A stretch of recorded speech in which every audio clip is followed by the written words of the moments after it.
start if you're... No, go right ahead. I've Okay. got something I have to do real. Gotcha, okay.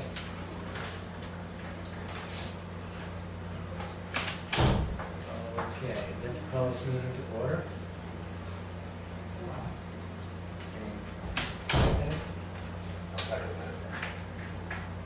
Vote, Excuse me? vote, You just have to bring it to order, Mr. Oh, Chair. okay. You just have to bring it to order, sir. okay. It's there. Okay, yep.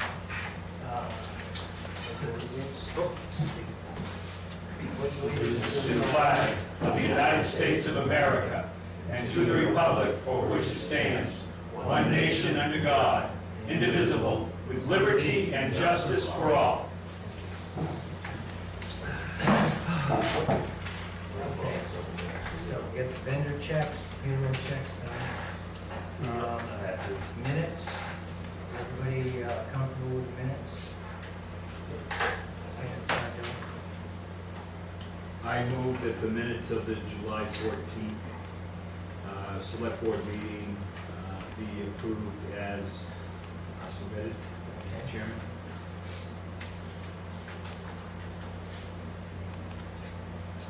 Okay.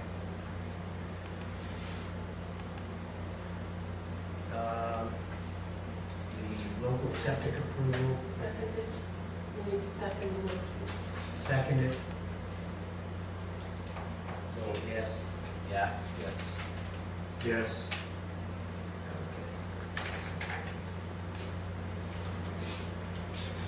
Make sure this is signed up.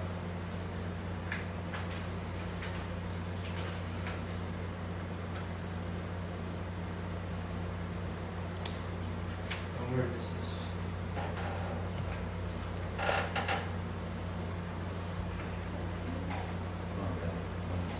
On that one here. Yep. Okay. Sewage disposal, from Steve Lloyd. Does anybody have any problems with this? That's just our normal notification, Okay. right, that they're doing Yes. something. Is it Woodhaven?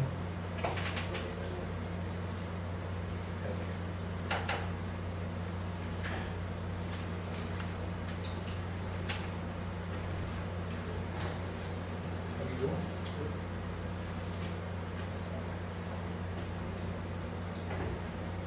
Okay, let's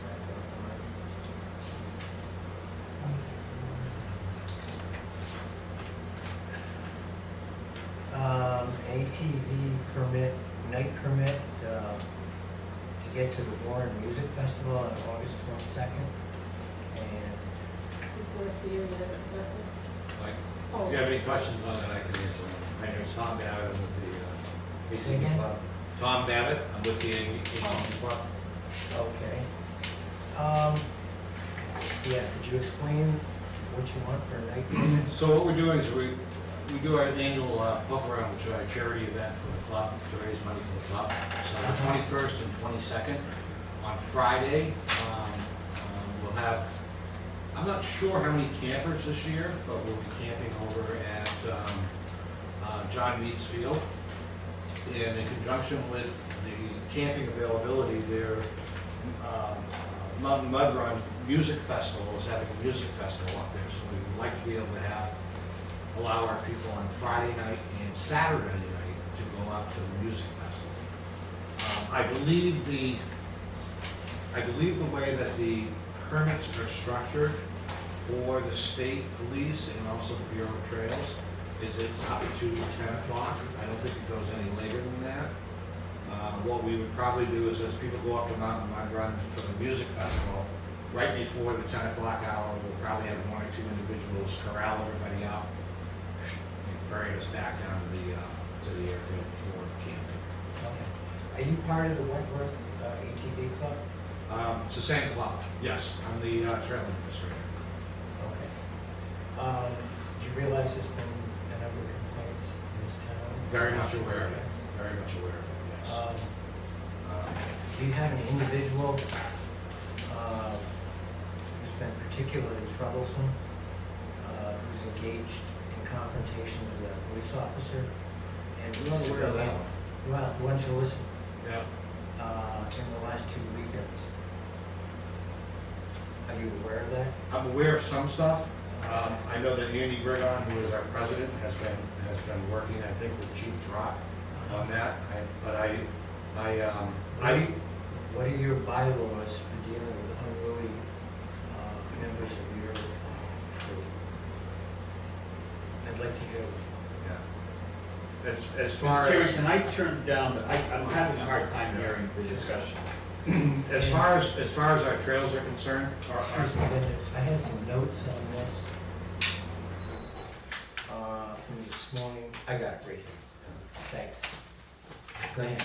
as far as our bylaws are written, our club, we have about 355 members as of, I think about a week or two ago. All of the trail systems in the state of New Hampshire that are established through the Bureau of Trails. That's not my question. Yeah, You have an individual named Bob Trask who's confronted people in this town twice in the last 2 weeks. Is he part of your club? I don't know him. I don't do the memberships. Okay, so I what don't. is your bylaw? Go ahead. He is not part of the club. He's not part of He's the not, club. so he doesn't even own a four-wheeler. That's a separate matter altogether. Okay. That's a separate matter, right, Josh? That's the one. Yes and no, they're integrated, but there has also been others that have threatened in the past. We're getting threats from the ATV people. After I met you on Sunday, I went down there Mhm. and I was challenged. Really? Yeah. Okay. This individual doesn't have anything to do with the club. He doesn't even have a four-wheeler. Okay, well, I just want to have a clear understanding of what their bylaws are and how you police your own group. It's a fine line for policing as far as enforcement and stuff. We can go ahead and talk to people, but yet we have no enforcement powers, no law enforcement powers I'm per not se. asking that. How do you Right. enforce compliance with your group of people? A lot of times we tell them they're no longer welcome. You know, we've had a few that we've done that to over the past couple of years. Our bylaws, the way our bylaws are written is, you know, they're loosely written, and you know, as a nonprofit organization, the way that they're worded is, yes, you know, you're supposed to be respectful, you're supposed to be, you know, courteous, you're supposed to follow the rules of the road and the rules of the trail and everything else, but, and if we do encounter people that are part of the club, and we have done this in the past, we tell them, you're no longer welcome here, you're no longer a member of our club. Okay. So, but you also have to understand that as a club and registered as a club through the state of New Hampshire, our trails are not just for club members. They're open because of funding, grant money, maintenance money. They are open to the public. Okay. So, you know, we do our best to make sure that all of our trails are clearly marked, our trail maps are clearly updated, along with speed limit zones, you know, sensitive areas, we make sure that we post them. What about people driving ATVs in the river? That right there is, that, That's happening. I know it's happened. I've seen it 4 times. I caught a guy last year too, and that's a law enforcement issue, and the problem is that as, you know, I get it, but the problem is, as a member of a club or as an individual, I don't have the law enforcement capability or powers I'm to not do it. asking you to do that, I'm just asking, what is your Oh, no. level of acceptability? Zero, absolutely zero in that. I don't own a four-wheeler, I'm not a town resident, but I do want to make something clear that maybe people don't understand about registering a four-wheeler or snowmobile for that matter, is when you register a four-wheeler or a snowmobile, you have to join a club. So, I'm not sticking up for the snowmobile club or anybody else, but in order to register your ATV, you have to join a club. And because they might have, because I register my equipment and I don't join a club. you pay an extra $3 or $4 then. Okay. So what I'm just saying is I've run into this because I was involved in the Holderness Snowmobile Club, is that just because you have 600 members Right. doesn't mean you know any of them. They join to save $4 a registration. When you get a family of 5 that register 5 snowmobiles are saving $30 to Per machine. join the club. Yeah. So I'm just putting that out there, just because there's 350 members, is that what you said? Doesn't mean that there's even 100 in town. All enforcement is up to fishing game or local law. Yeah, we understand that. Yeah, that's all I had to say. Right. I just want to make sure people understood that. I just, like to point out, I personally, we've all grown up with the trails, and we all would love to keep them. They're not the way that it used to be, This year's been The tough. four-wheelers have been, they're a different type of four-wheeler. And there has been, at least in our particular area down in the mill area, it's been picked up as far as, trash in the parking area and whatnot, and that's been good. And speed hasn't been overly much of an issue. Stopping at stop signs, big issue. I near crashed my chip truck this year once and a loader once because people are pulling out in front of me. They drive down the railroad grade, they drive down the main road, they get in the way of the loaders, and then they complain, and complain is a very nice word to use. Yeah, there's a lot of heavy It's- equipment that's moving around here. There's been it's been a nightmare, an absolute nightmare, and somebody's gonna end up getting killed over it. Outside of what happened this weekend, I'm getting threatened by, this was a fellow that was utilizing the same area. There just seems to be absolutely no care whatsoever. It's, we don't want, I don't think anybody wants to close the trails down, but this is like Mardi Gras, at this point. Wentworth residents, out-of-staters, or? There's you go down and look at the plates down in this particular parking area, and it's about 80% out-of-staters. I'm not saying that they're the only ones. The particular fellow that I had problems with this weekend was a local guy. It's become a problem. We can only do so much to protect, the employees and protect them down there. I know that chiefs, I don't want to speak out of turn, but I believe that you got a grant so that you can get out on the trail some more. And there's talk about getting the Fish and Game more involved. I don't see this is There's not, only 7 Fish and Game wardens in this, In the and same they, state? Yeah. basically, yeah, pretty much. I just That's don't, a lot of ground covered, especially when we have problems every weekend. Fish and game get the money for nothing. There's 23 Francis, that's inappropriate. That's not Okay. true either. Francis, you gotta be part of a positive discussion of the I So know on the- the past on the experience. fishing game, I talked about the fishing game, there's 44, What did you talk? there's, John Demler, who is, Okay, I know John very right. well. there's 44, fishing game officers. I think there's In 20, this area? no, in all of state. Okay. There's 23, frontline conservation officers, and I think there's a command staff of about 10 or 11 individuals. So functionally, Sorry, you don't those are have 10. many people in the field. Yeah. So the functional level that's in the field is, I know John Demler has been around, also CO Jellison, I've talked to him a couple of different times.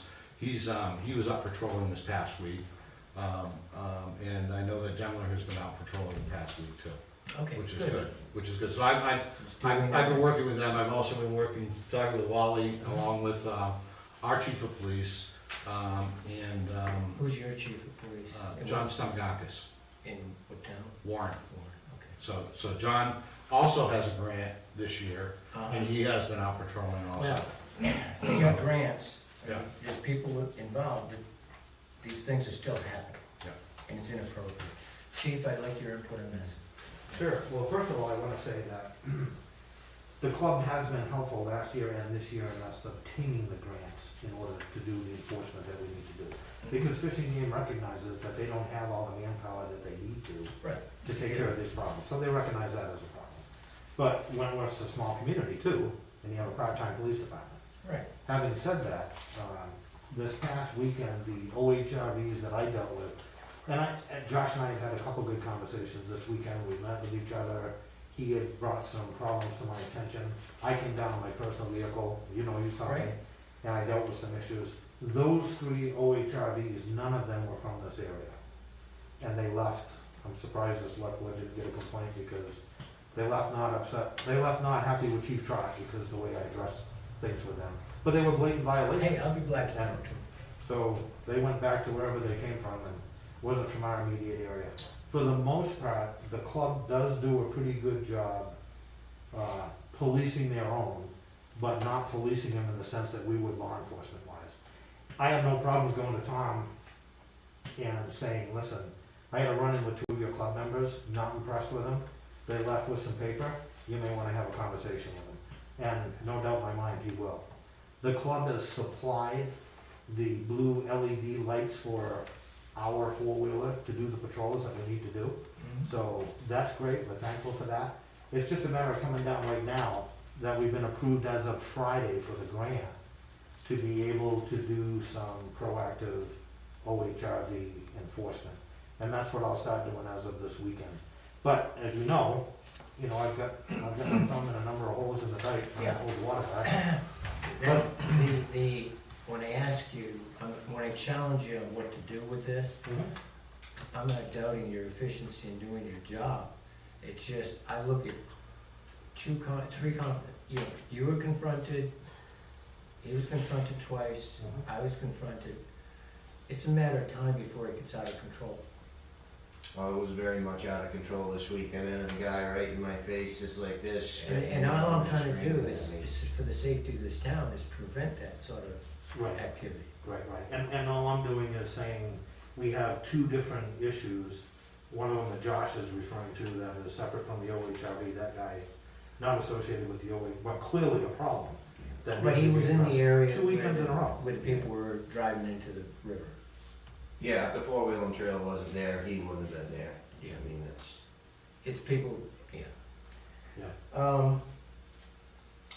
Jordan, what are your thoughts?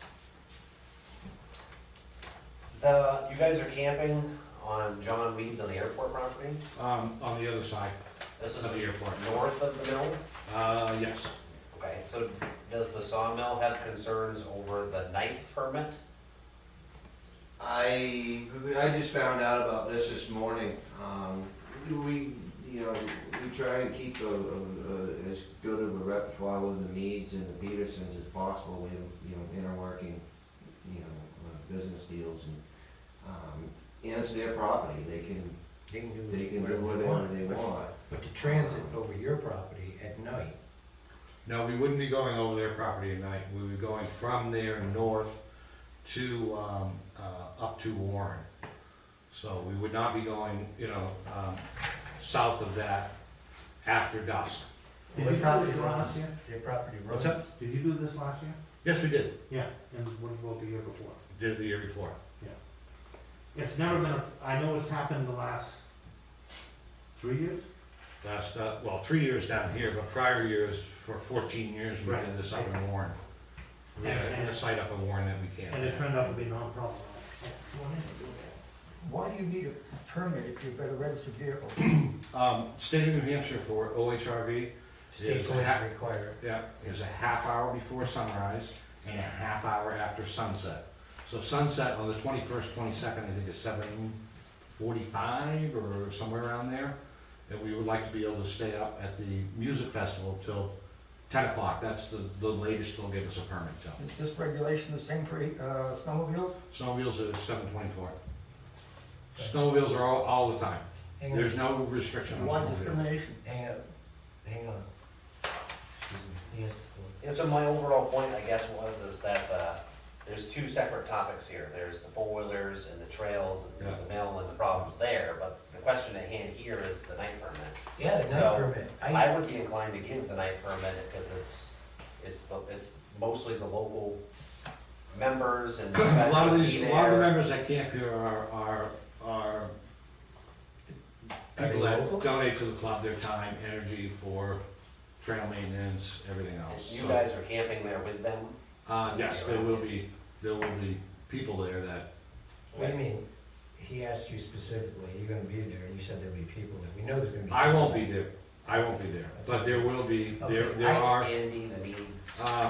I think Andy will probably be there most of the time. a good portion of the time. I can't vote on a probably, okay? I'm not gonna sign this, and I'm not gonna bring this up for a vote, Okay. okay?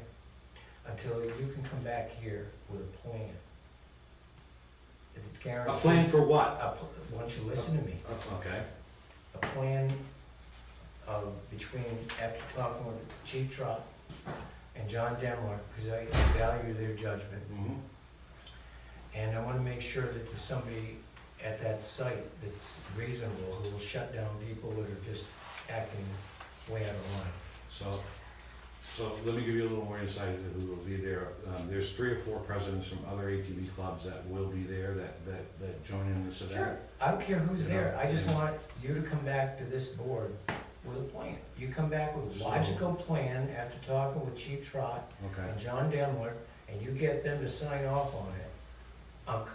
Then Okay. I'll bring it up for That's a fair. vote. Okay? Yep, fair. I'm not trying to No, I get it. take out on you what happened from individuals, Mhm. okay? But there's a real negative attitude now in this town, as you can see it. Oh, I see it. I do. So, your thoughts? I'm just concerned to hear what, It's a mansion just back out. Say again? I'm just concerned, I wanna hear what Chief Trot has to say, that's, I have the highest respect Well, for and Chief Trot. and thank you for that, I'll put some input in, like I said earlier, this is the 3rd year that I've been here, 5 years as the chief, and I know that they've done this 3 years in a row, and it has been non-problematic at all. So it shouldn't be a problem to put together a plan. Good afternoon, Selectmen's Office. Yeah, you asked for my input, I'm just giving my input, that's all. Okay. Tom, just, why do you figure that all of a sudden we have 600 wheelers in town every weekend now? Social distancing. Tom is here. It's not only here, these problems aren't only isolated to our community, not only in Wentworth or Warren, it's statewide. It's been a real difficult this year for, I don't get it. I truly don't get it. And you know that, this is the worst year that we've had issues like this. Yeah, last year wasn't horrible, but. No, but you're always gonna run into something, you're gonna have something happen, right? But this year, it's not only here, it's pretty much statewide. And a lot of other communities are feeling the same pain, and I don't get it, I really don't. You're saying, I understand it's statewide, but you know what a lot of towns are doing? Yeah. They're shutting things down so people can't come in. Yeah. Right. And that's one thing that we should be concerned about, because I rode the state this weekend, Saturday and Sunday, all around the state. Yeah. It's everywhere. But the thing is, you're gonna stop them from coming up here. Yeah. We can complain all we want, if we don't start closing things off, Just wait a second. we're all gonna get it. Yeah. But the state doesn't wanna do that because it brings in money. Well, Why? You sacrifice your health over money? I don't care about money. No, you don't, and I I'm not don't. rich, No, but I take my life. Ma'am, hang on, I just wanna get some water back in. Yeah, it's a pretty emotional issue. It is, it It's really is. a hot button issue right now, and he should have been here to represent this thing. Well, we'd like to make a statement on the club's behalf, if that's okay. Sure. Hey, you want to speak the phone, Andy? Good evening to the board. I apologize, I wasn't able to make it in person, as I am just leaving a job site right now. I'm a small business owner, and, What's your point? I wasn't able to get back to the meeting in time. I am, however, was following the meeting online, thank you to Andrew Lasser. And I just did want to make a quick statement that myself and a number of the other board members of the club will be on site, in the camping area the weekend of the event. Okay? I've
I can Okay. make that a top priority. Andy, I I, think you'll find that if anybody's had an interaction with me, that they will, agree with my statement. okay, Andy, I appreciate your efforts. I think the signage is good and educating the public on the rules. But there's a distinct failure of people to read the rules and a distinct lack of common courtesy in our town from ATV people. And that's something that we need to address, and you need to address as a club owner, a club member. Now, as far as the board on this thing, this permit, we're gonna table this, and I've discussed this with your associate. I'm looking for input from Wally Trott and John Demler from Fish and Game, and yourself. John Miller is on board. Right, and That'll be- hang on, let me finish. And then, once you guys come together with a plan that makes sense to the select board, I'm sure we could sign off on this, but we can't sign off on it the way things are today. You're making a decision, and you haven't got the vote of the board. I'd like to hear the vote of the board. I've been asking them. I would agree, and what I want, this is Select Board Member Omer Ahern speaking, and I, not that I don't trust anybody, but if you're gonna be making assertions that things have been approved by certain public officials, I'd like to see the public official's signature on the documents. If state police have signed off on something, I'm sorry, in this day and age, I wanna see that official's signature and name on the doc. I'd like to see a plan. I didn't realize that there was this problem. I'm not an ATV person, but I am a landowner. And my particular land is a tree farm, and I depend upon people that come onto my property, respecting the trees and the land, and I have water on my property, and water is a very scarce commodity these days. So I want to see Chief Trott and the police chief from Warren, and if Fish and Game and state police have to be involved.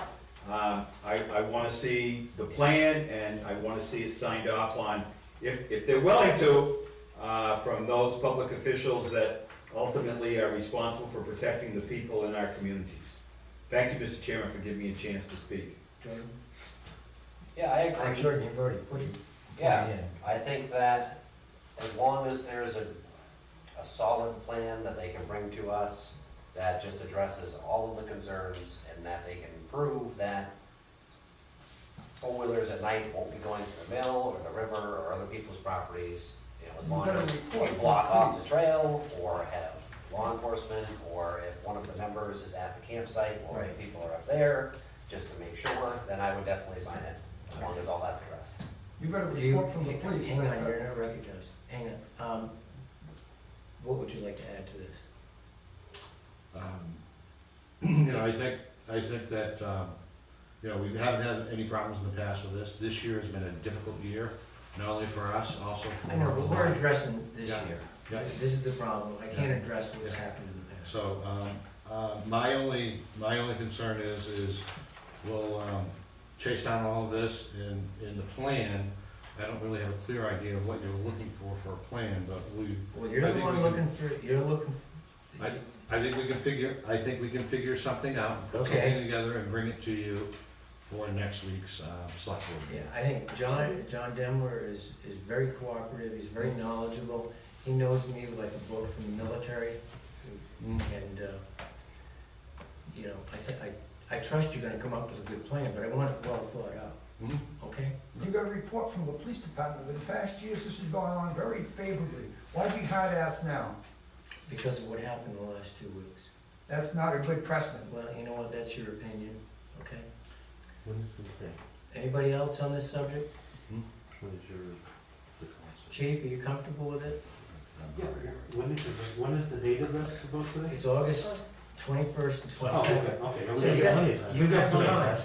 You have time, my sense is you'll be able to pull this whole thing together within a week. Oh, yeah. Get it done, you probably get it together tonight. But you don't meet for 2 weeks.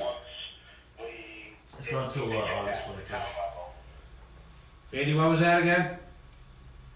We need to have at least 14 days to submit our permits for this event to the state police, and they will only review it if both towns have granted us permission.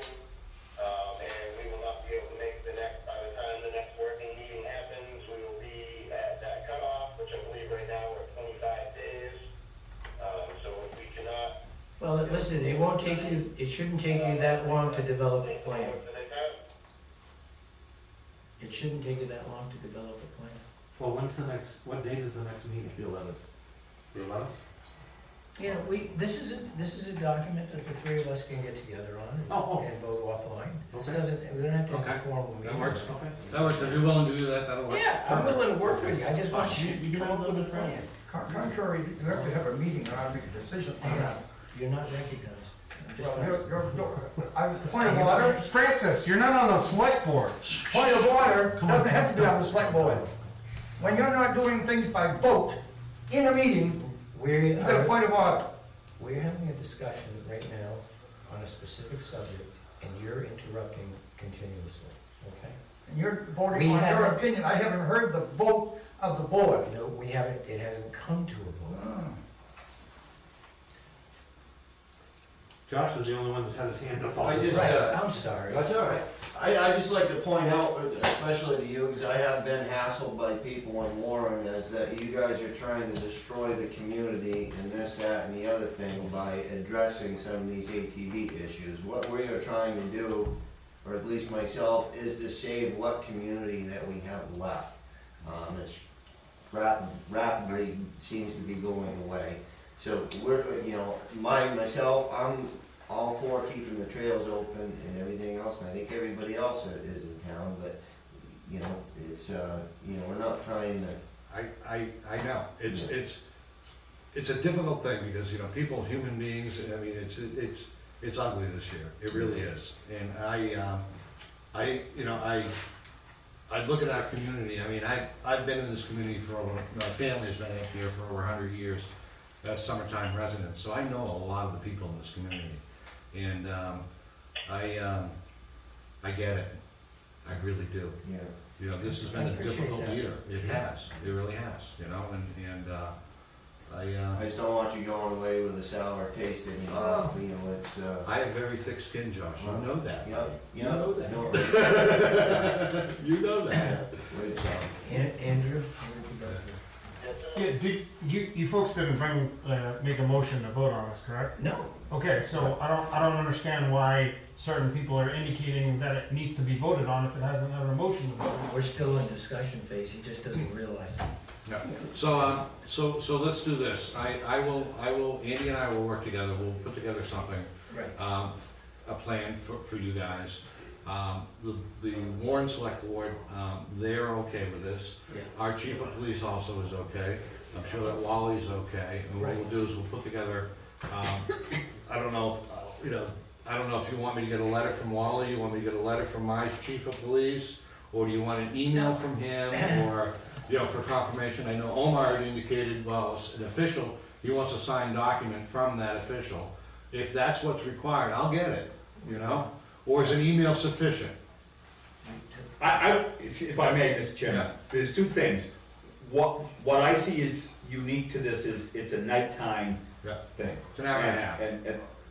But it's still, Yeah. a lot of not good things can happen Right. at night. The other thing is, I just wanna see an official signature. I don't know an awful lot about the internet and emails and things, but if I see a piece of paper with someone's signature on it, I'm not asking it to be notarized, I just wanna see the signature on it, that's all I would like, Mr. If we Chairman. get Wally's signature on it, Andy's, Yep. yours, John Demler's, all of a sudden now we got a document Gotcha. that we No can problem. vote on. Yep. And, And if you guys are willing to go ahead and. once we get the document, it's a Alright, matter of the three of us You're willing to go ahead getting. and convene, Right. I can email it, scan the document in, email it, or drop it off here at the office. And you gentlemen would be willing Right, to it go takes ahead. us, from when the document comes in here. Yep. It takes 24 hours to Okay. declare a meeting. Yep. you know, cause we gotta do that. Yep. Whenever the Okay. three of us get Yep. together, and then we Right. vote. Cool. Okay? Yep. We're working with you, but we wanna make sure this is done correctly. No problem. It's a reflection of the trouble we've had here this summer, Yeah. okay?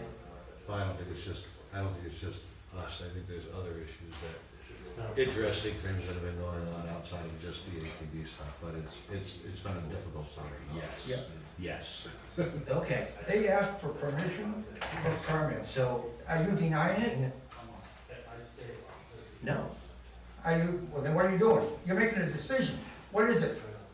And are we would voting you on it? let me finish this, okay? You keep interrupting. No. Now make it, you know what? We're about to tie this thing up and vote on it, Okay, okay? So, would you not interrupt the meetings? These meetings can run along nice and efficiently without you mouthing off, okay? Just shut up or I'll mouth off more. That's your bottom dollar on that one. Yeah, you're good at that. Okay, Mr. Chairman, make a may I make a motion? I make a motion that we ask the proposers to come back with a plan, as we have discussed this evening, make their proposal with appropriate officials from the community, law enforcement, fish and game, submit it to this board, and and then we have a meeting within Right. 24 hours, properly posted That's meeting. what I just Yeah, proposed. I'm making that part formally as part of the motion, and that we will vote on it at that time, but we will hold it in abeyance until we get this thing, You comfortable? properly, Do we have a vote? prepared. I'll second the motion. And I vote yes, Mr. Chairman. Yes. Yes. Finally, we got it done right. Thank you, Tom. He's thanking you. Okay. Thank you, Andy. Thank you for your time, gentlemen. Okay. You want your phone back? See, you have to finish the discussion before you can vote on it. You have to have a vote and a motion before the vote to discuss it, in case you didn't know it. Okay, next topic, request to withdraw a capital reserve road paving account. Linda, you wanna, You have the documents there, the road Okay. paving account. You'll see that you've already approved the amount. What you're doing here is you're giving me authorization to write a check out of the cash reserve for the road paving right here, 134,487.35. It's got all the original invoices attached. I also put the warrant article there, yeah, so you can see that we're a little bit under, almost $1,000 under. yeah, I was gonna say, they came in under. That was the paving, that was the road shoulder gravel, That's and, unusual, that's why, and they did come in, $2,000 under their original bid, I think, or maybe it was No, it 3,000. was. Their original- Total amount under the warrant articles. Right, but the price they had given Oh. the town for the actual paving, I think they came that in like 3,000, and then we had the 250 yards of gravel, the road, the culverts that we replaced and everything that was part of that project. But we came in under 1,000 or a little more, I think, for the whole 1,000. project. Yeah, your first figure was right, You know how many Then you times I did crossed that, it. Linda? because you made a mistake on one of your can I POs. see? It's fine. That's not Okay, That's what I would have last. Oh, really? Instead of 602, you wrote I 062. looked at it when it came in. Originally, it was suggested that while they were paving these two areas, that they would Yes. pave the culvert area on Gold Lane. I'm not surprised they didn't, since the setup time might be prohibitive. But what's the plan now? Well, the plan is, I've contacted GSM. All they do is road patching. I was actually waiting. I talked to R&D Paving to do that, and they told me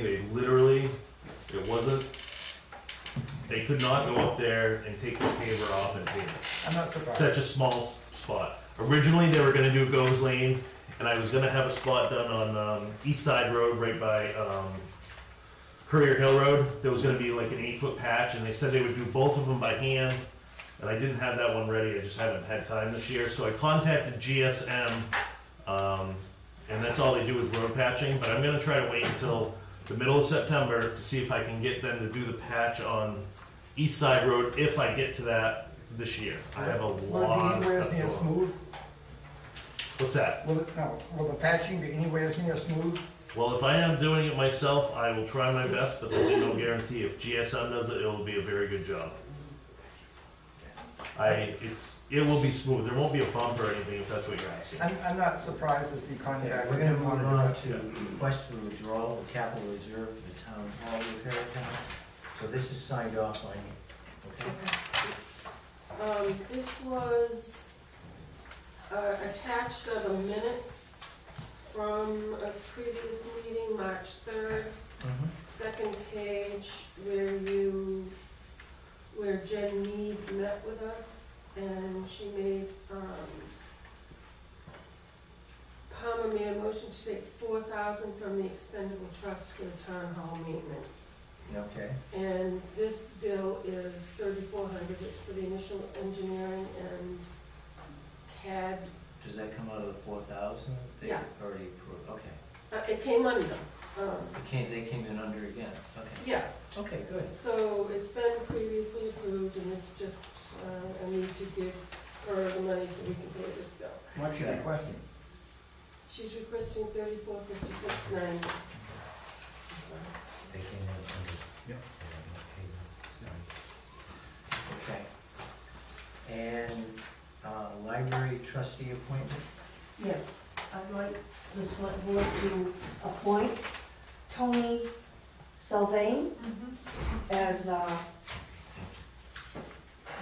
as a trustee in place of Carol Young. Carol retired. Okay. She resigned, and we'd like to have her. Now, does she have to get sworn in with the tax collector? Yes. Yes. Okay. Is Deb here now? Yes, she Yep, she is. is. Okay. We can go right in there now if you want to. Okay, there's no further procedure on it? Do you need to make a motion? Okay. We just gotta vote. No. You're the Tony, excuse me, if I may, Yeah, Mr. just Chairman. the Tony. Tony with an I, not with a Y. Yes, Okay. yes. Thank you. Yeah, we just moved here in March. We live right across from the library, and my expertise has been in fundraising. And even though it's a publicly funded library, I'm hoping to bring some of the grant writing and database work that I've done to aid the library's cause. Are you living in the old school? Yes. Yes. No. No. To the right, next to the She's in the main. house that Jen Mean Yes. fixed up. I think we talked, didn't we? I think so, at some Yes. point, yes. Yeah, you're all familiar. Forgive me for not remembering you because you don't have a baby carriage with you right now. Right. I make a motion that we accept the library trustee's appointment. I second the motion. I think it's a great move. Thank you for your You're volunteer. welcome. I'm excited. Thank you. I think you'll bring a lot to the tennis. Yes, thank you. We're excited. I vote yes. That's about. I vote yes. Thank you. Yes, Are you gonna be back in here? I'll come back in there. Tony? SYL. B is in AIN. Yes. Tony, Yes. keep going to see Deb's in now. She can sign. Thank you. Does anyone need a copy? Have an extra. No, that's No, fine. we're all set. Good night. Okay. Let's see. It's been a fairly active week in town. The town market has been successful, continues to be successful. And I'd like to move ahead to Chief Trott's report. I'm sorry, I didn't hear you. Your report. Yes, sir. So some of it we've discussed already, but I'll go over it. I'm gonna just look this up so I can see through my stand-up glasses. As you know, we're still continuing to take part in the conference calls regarding COVID-19. They've significantly reduced, which is good, but there's still a lot of important information that needs to be taken in and retained. We processed several concealed carry permits over the last couple of weeks. Over the last couple of weeks, we've also assisted in several background investigations for other agencies regarding employment, which is not unusual given the state of affairs that the state's in right now. But we have provided information after receiving signed releases from the potential candidates, and we cooperated with the other agencies. They obviously do the same for us. Over the last 2 weeks, it's been very successful with the Wentworth farmers market. And Yes. it's been no issues with the police department, with the exception of someone running over one of my traffic cones and driving it down Route 25. But I managed to get it back. The same report stands for the Runtown Speedway. We haven't had any issues there. I'm not gonna go into the OHRB complaints because I think Josh and I and the other gentleman. It sounds like you guys have got it under control. Yes, yeah, it just needs to be, Josh is good and I appreciate him coming to me and letting me know what's going on, as well as other people. I'll get phone calls, I'll get an email. If there's a problem and I don't know about it, I can't address it. Right. You bring it up to me, I'm all about it, I'll get it taken care of. And so we will do that and we'll deal with it accordingly. We have received the grant that Josh was talking about, and as of last Friday, we were notified that we have been awarded $2,700. The last grant that we received was $1,080. So the fact that we've received significantly more shows that Fish and Game as well is happy with the fact that we're actually out there utilizing these Yeah. grants. Good. And we're writing paper for them too. The other thing is any citations that are issued, that money actually comes back to the town and goes in the town's general fund. Doesn't go to New Hampshire Fish and Game, it comes back to the town. So, I don't wanna say that we do it for the purpose of generating, No. that's not what it's about enforcement and compliance. I've got a question about, if they do drive in the river, is that a major fine? or- Well, if they're actually in the river, conceivably, they could be Because that's in pollution. violation of federal statutes. Right. And there's a fine out there that's like $10,000 actually. Whether the feds would actually take something like that and deal with it would be a different story. Right. But, Probably not, no. but would we deal with them accordingly? Any statute of violation that we could write them for, absolutely we would, yeah. So, and, I think the people that are actually driving in the river are a very small number of, I'm gonna try to not be disrespectful, but a very small number of just ignorant, disrespectful, inconsiderate people that we just need to separate from the rest of the herd. Right. Well, I think a lot of it is ignorance and apathy, that people just don't care. And I think that we have to have zero tolerance for that. I agree. The signs are educational, that reverses the ignorance issue. And the apathy part, if people speak up, if you just let it happen, it's gonna get worse. Yeah. And like I said, last week, Josh tried addressing it on his own. He was good about it. The new normal. Yeah. He came to see me on the bridge. We had a good conversation. I asked him if he wanted me to address it for him, and he was good. He said, "No, let's just see what happens." We had a problem this weekend, and we dealt with it. And I appreciate you. So, I'll close with, some of you may know that the schools and the state have put guidelines down pertaining to the soft openings of the schools and what they're going to request schools to do in order to safely open. I think that it's gonna be interesting because the Department of Education in New Hampshire has stated that we're gonna set forth guidelines, but we're leaving it up to each individual SAU to determine what works best for your school.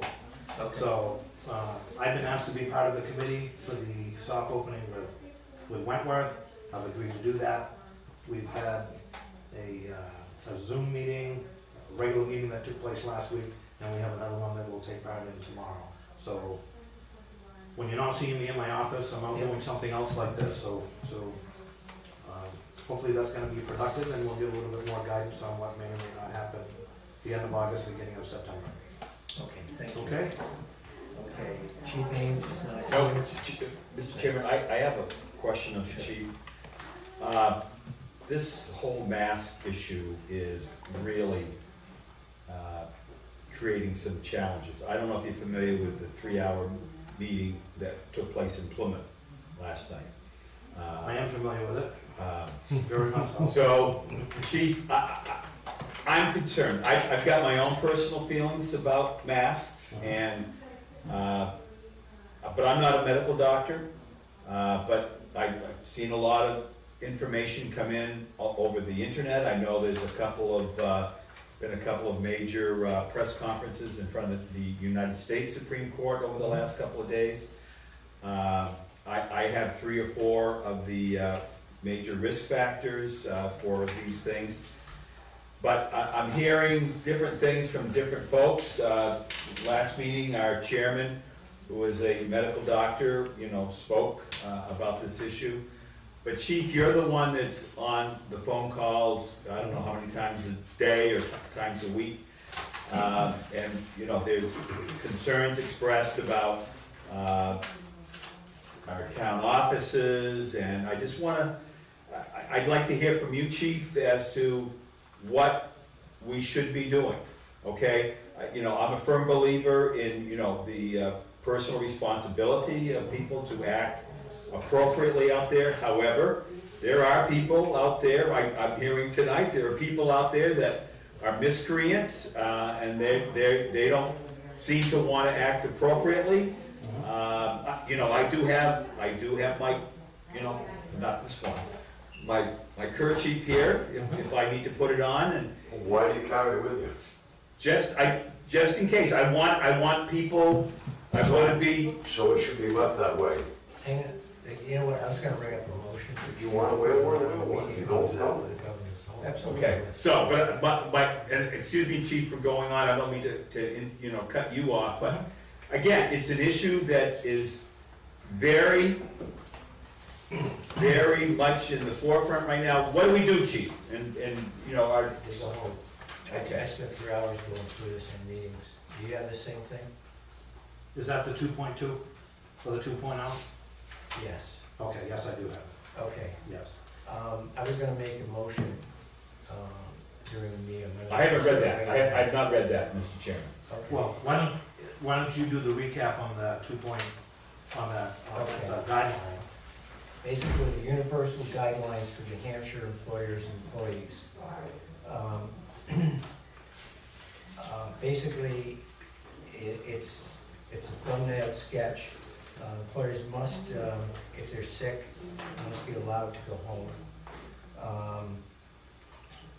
Should be for offices with greater than 15 people. There should be a procedure for screening individuals when they come into work. This office doesn't have 15 people, so it doesn't fall within that guideline. So I'm gonna move on to the employers. Must handle employees who exhibit COVID symptoms. The answer yes to any of the questions, temperature, heat, the standard questions that everybody's asked through the COVID crisis. If you answer yes to that, that person is asked to just go home and quarantine.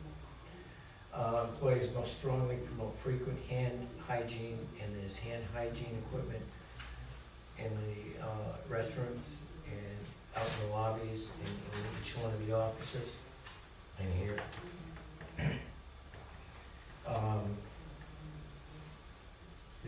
There's workplace cleaning and disinfection practices which we comply with here. To mitigate exposure, Darlene, I'm just reviewing what you gave me today. As face coverings, face coverings are required if you can't social distance. The World Health Organization recommends 3 feet.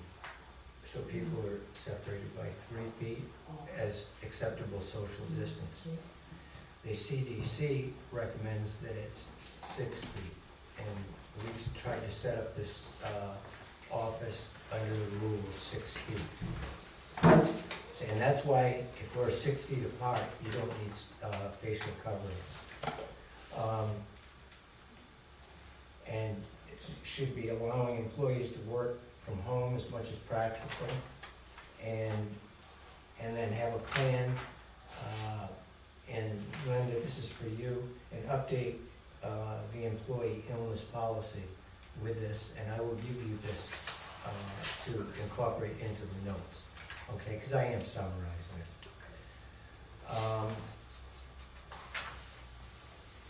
So, I'm making a motion that we accept this safer at home COVID-19 reopening guidance and that we follow it.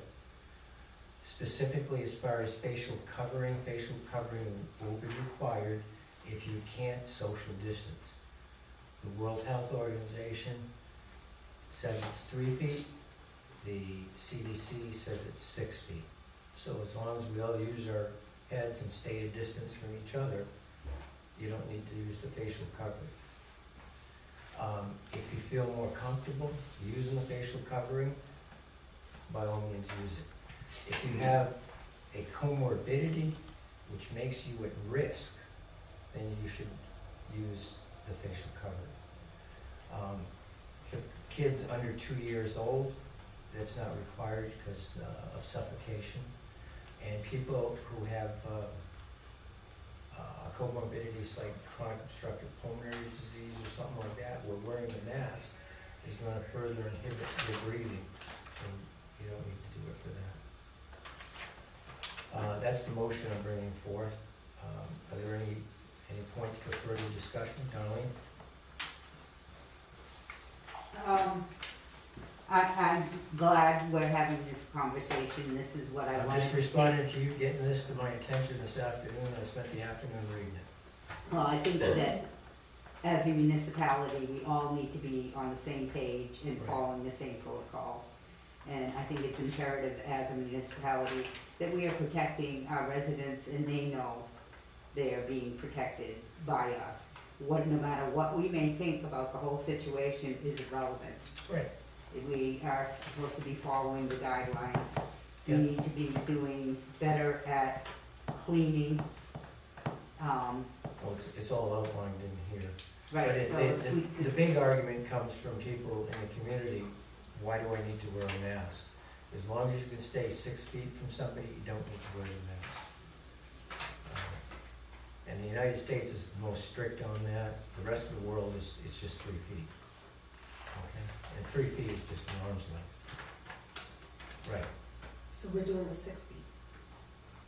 Yeah, I just, Okay. that's, I was being specific on that, yeah. Okay, I'm gonna pass this on to you. We'll get- I second the motion, but I have a question Sure. and discussion. So,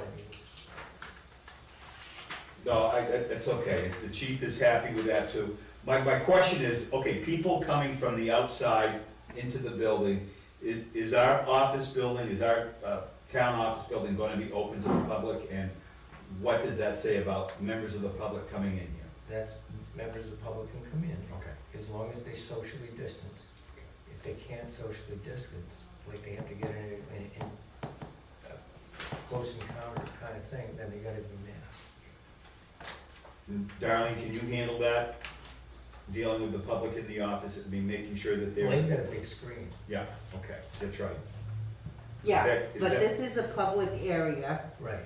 and if people are coming in, if we're not requesting that they wear masks, then somebody's gonna have to be policing that they are observing. Either that, or we need to set stuff up and mark it off, stand here till whatever opens up. Yeah, just get some whatever. dots and pieces of tape.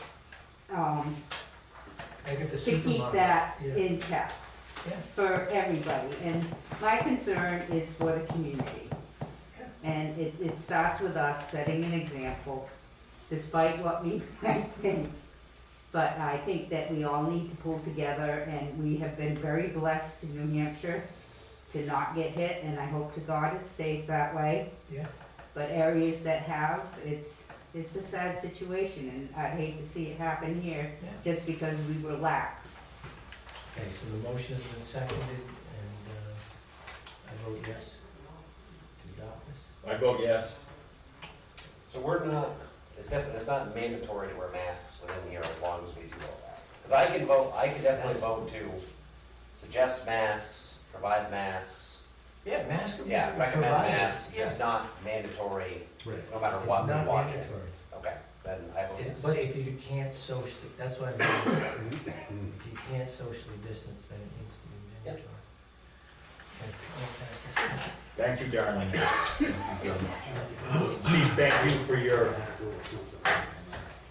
Yes.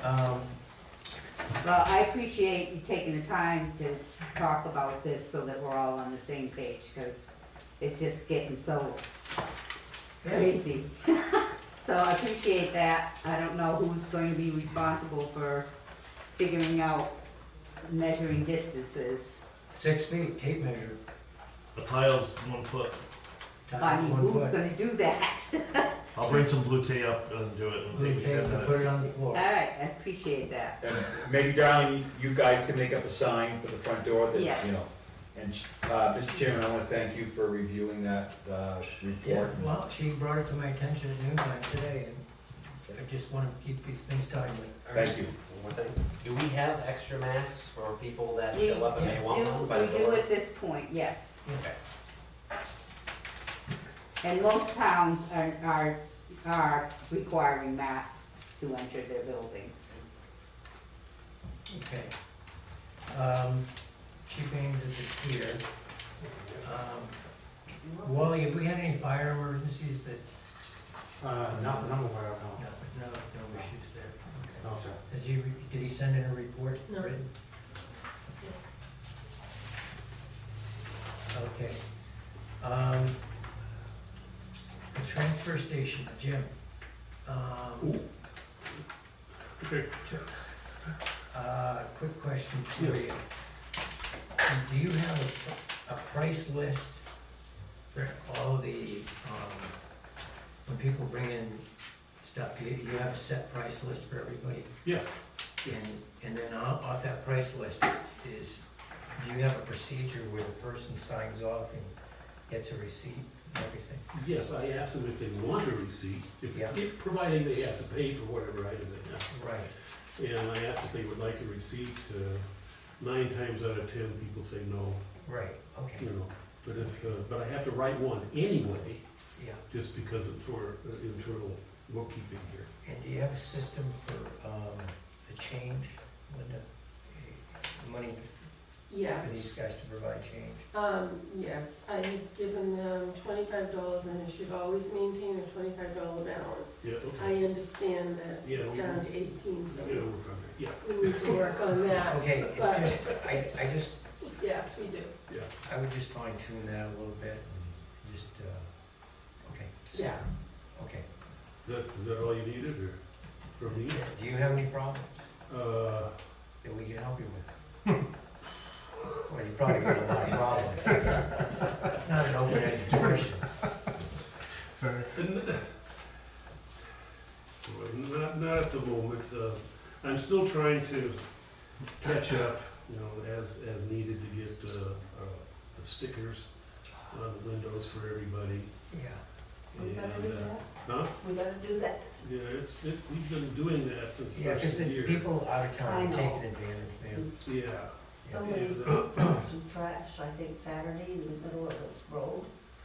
Somebody must have picked it up, I don't know yeah. who. Okay. But yeah, Well, we're talking about the transfer station. We really need to do something about the refrigerators. It's been over a year since I've asked the first time, and nothing has been done. Randy. And I keep asking and asking. Okay. And the second thing is, we need to really look at getting a dumpster for the metal. I think I did the cost analysis for you guys. So it made sense to get the dumpster.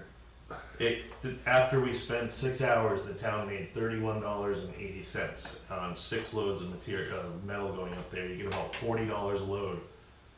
And The- Rand, Between employees' hourly rates and the fuel costs, which I probably didn't even put enough in for fuel. a couple of meetings ago, we decided to go with the dumpster for Yeah. metal. There's getting to be a lot of metal up there again. I just don't have time in Okay. July and August.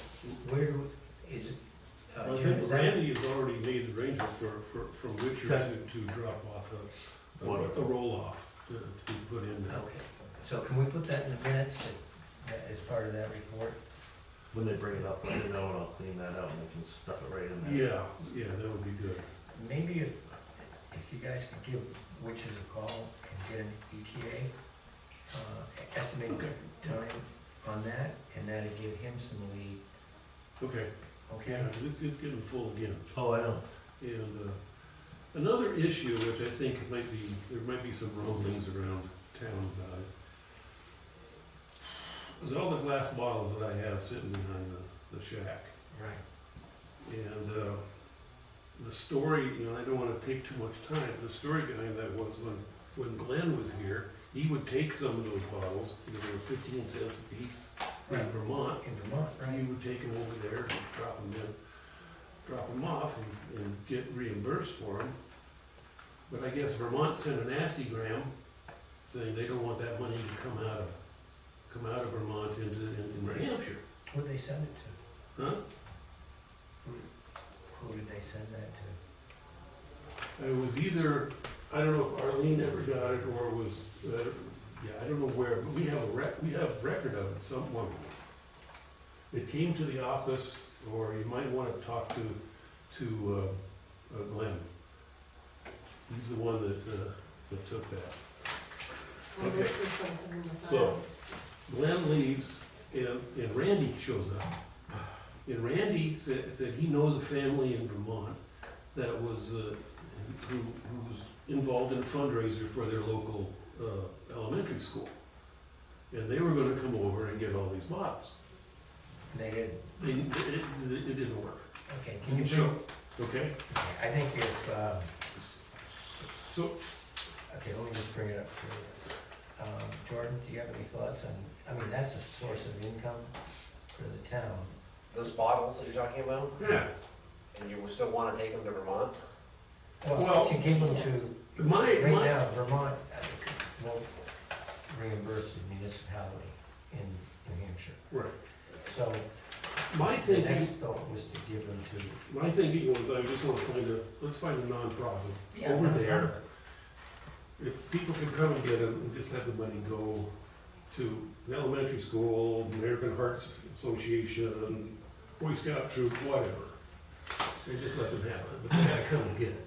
That sounds good to me. And, that was my goal, so I keep on taking all the bottles, and it's growing. Yeah, I'd like to make a motion then, that as far as the bottles, that we find a nonprofit organization, a worthy nonprofit organization that can refund the bottles and get that money. But I guess ideally I'd like to do, let's say, That's gonna clean the dump up. oh yeah, yeah. It's not terrible, it's hidden right now, it's behind No, everything. but you might as well keep it in order. But I was thinking of the food bank in Vermont. Vermont Food Bank would be good. There's enough need. That was in the news here in the last several months, a lot of people were starting to have to use that. Yep. Both here and in Vermont, so it's a thought. Could I make a friendly amendment to that? Sure. As long as the law in New Hampshire doesn't change with regard to return of bottles. Yeah. Yes. But Yeah, Okay. Jordan? so, I'm on board with that. On the issue of Linda, liability, have you got that amendment to the motion? So I'll second that motion based upon that amendment on to the your. issue of liability, are there any broken bottles in that collection down there that somebody might get cut on when they come to pick them up? I don't know. Well, it's a liability issue. I vote yes on this. I vote yes. I vote yes. Okay. You all set? And we'll trust our, transfer station people to, make sure that everything is good, like they always do down there. They're very vigilant down there. Believe me, when I go in, they're vigilant. Yeah, I'm just, for me, because you showed up. well, you're next. Road paving is done on Red Oak Hill, East Side Drive in front of King Forest, we're done. We've got the road shoulders backed, gravelled. That project's pretty much 100% done. We've been chasing road washouts for the last week and a half. On and on we go. It's not funny, it's getting old really fast. And there's some roads I've had a few people complain. I gotta prioritize the washouts. I know some of the roads are a little bumpy, but we're getting there little by little. You guys have given me permission to have a telephone pole moved by the New Hampshire Electric Co-op. Yes, that was on your list. I'll address that right now. So I was told it was gonna be about $3,000 so we can move it and widen the road up there on Atwell Hill. I got a bill today and I Linda heard me scream from the other room that she thought something was wrong. And the bill was $5,500 plus, and I told Linda that I need to contact the co-op because I'm not paying it, and they won't do the job until the invoice is paid. They don't start the job, don't do the job. So I did this afternoon. I took the time and I called the co-op. I do know a few people that work there, luckily. I got through to the right person, and they were supposed to get back to me, which they might have left a message down at the garage. Their proposal is to split it with us, the 5,500. So it'll even be less than the 3,000 they gave us in the first place. I'm waiting on the okay, and they will send out a new invoice when they get it. Right. So that's where we're at with that. Who'd you talk with there? There's a guy that comes in at 6 in the morning. So I talked to a couple different people that I know, but the guy that I ended up talking to the last, his name is Matt Monahan. I've known him for a long time. Okay, you got a relationship. Okay. So when that invoice comes in, I will give it to Linda to pay, and if we can get it paid before our next cycle, that would be good, so it can get on their books to do the job. For moving a pole, it's about 2,000. Huh? If moving one pole is about 2,000. Yeah, except they gotta move some wires and stuff because the pole's going back for it. Basically, the town signed off on it like 4 years ago, so it's a little bit confusing, but they're willing to split the 5,500 with us, which was gonna be less than the 3,000 they originally quoted me, that we okayed. Okay. So I think we're gonna be good there. I'll just wait until I get the invoice. The problem with it, when I put that pole is it's all ledge. We don't know that. Okay. No, and I don't think anybody knows that for sure because there's a rock wall up there that it's definitely not ledge under the rock wall. Okay. So I think we'll be all right. Okay, cool. And the next thing I wanted to address is the East Side Road Bridge. I'm sure you got my emails and my daily about it. I'd asked you guys for it. It's gonna be $4,200 for our report for that bridge. I'm not going into details with the whole thing. I talked to Chris, but he will give the town a report and everybody can read it. Mm-hmm. The next thing with the bridge is, he highly recommends it gets posted sooner than later. Okay. And that is not gonna make anybody happy. Because the posting limit that he's thinking is way lower than even getting a dump truck across there with material in it. Because of the condition of the bridge. Yeah. So we will wait for his report. I need permission to find money in my budget if we want the bridge posted. Now, all it does is if it's posted, it's $3,500 to get the bridge reposted through the state. An extra $3,500. Here's the deal. If we have the bridge reposted and we put don't quote me on the tonnage, I'm just using a number. If we put a 25-ton limit on that bridge and a log truck goes across it and goes through the bridge, it's on them. If we don't post it because it's got a no posted limit on it since 1994, Right. but it's been redone with used I-beams since then, the state has in their system. If we don't post it and somebody goes through it, it's on the town. And I asked Chris specifically what his thoughts of log trucks going across it, and he said, "You will see my report." Yeah, all three of us have been under that bridge. So yeah, I know you guys there. I guess I need the permission if you guys would like Chris to go through the state and get the bridge reposted, a posted limit on it, or if you want to let it go, that's on you guys. Whatever you want. I'd like to see the full report before I decided to post anything. Okay. Doesn't the state do the posting? Yeah,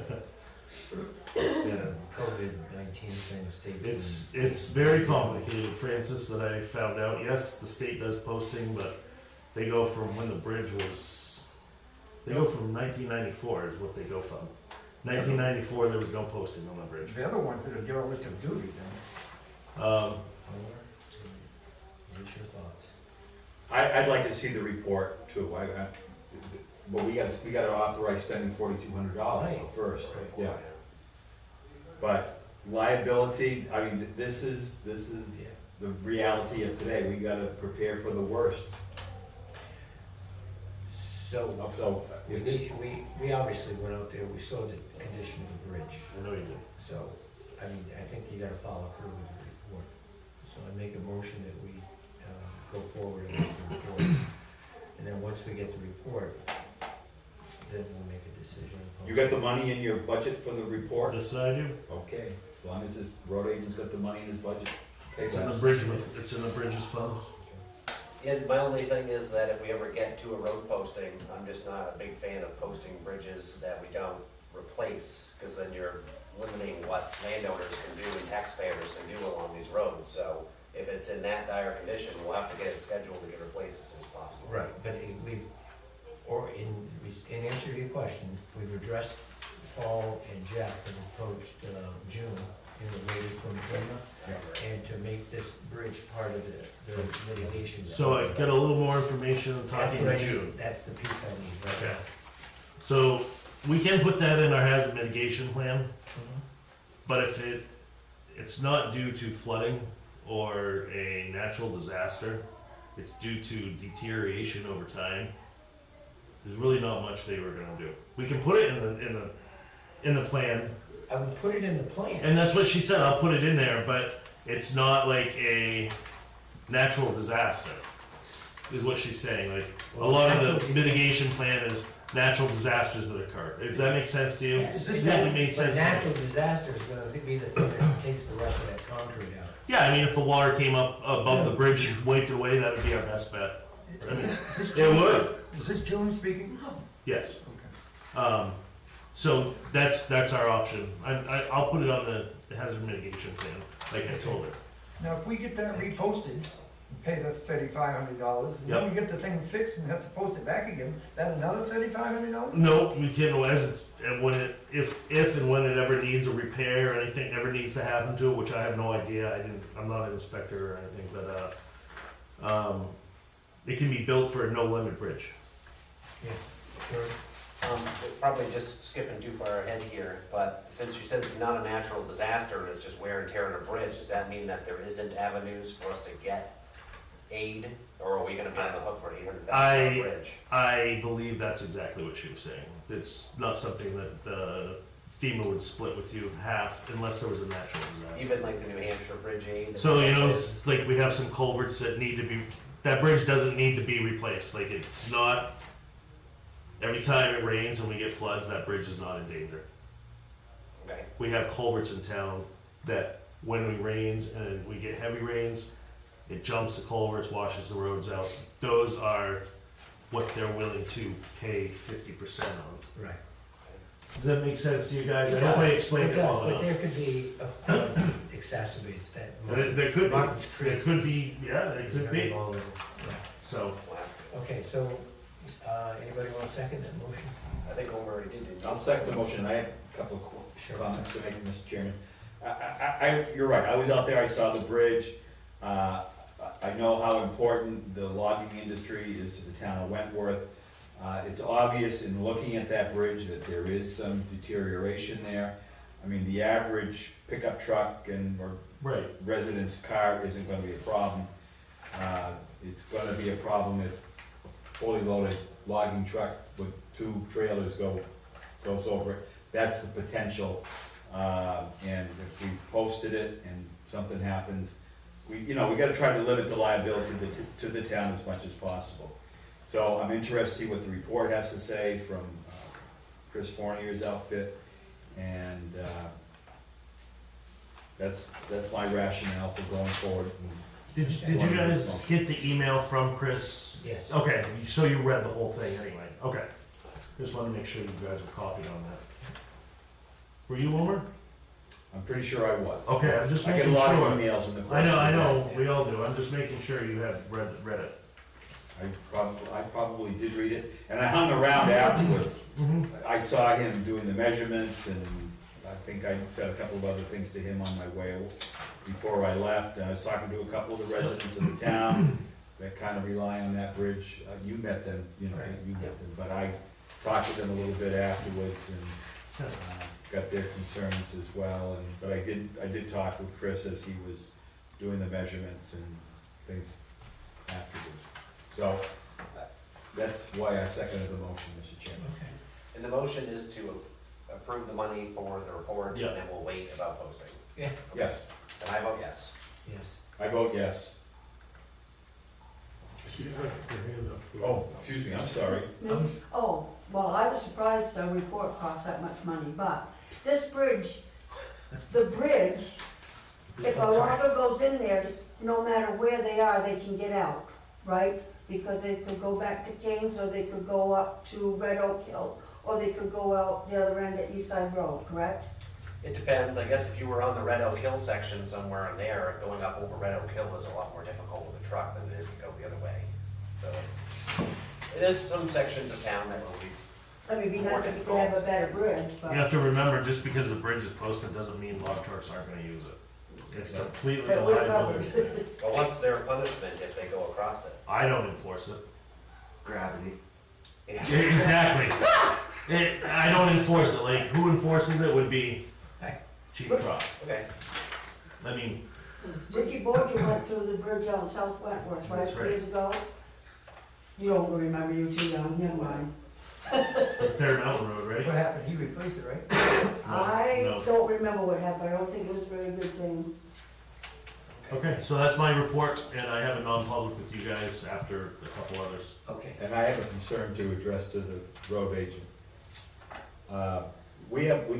There is a significant problem with line of sight coming off of Ellsworth Hill Road onto Route 25. And I understand that even though it's a state road, clearing the brush and, you know, it looks like some was done, but. On both sides, it needs to be done. Yeah, I've called the state. I literally, I can't touch that, I'm not allowed to touch it. That's not my understanding. My understanding is. 15 feet from the edge of the road, which goes down, I went through this last year with the state. Yeah.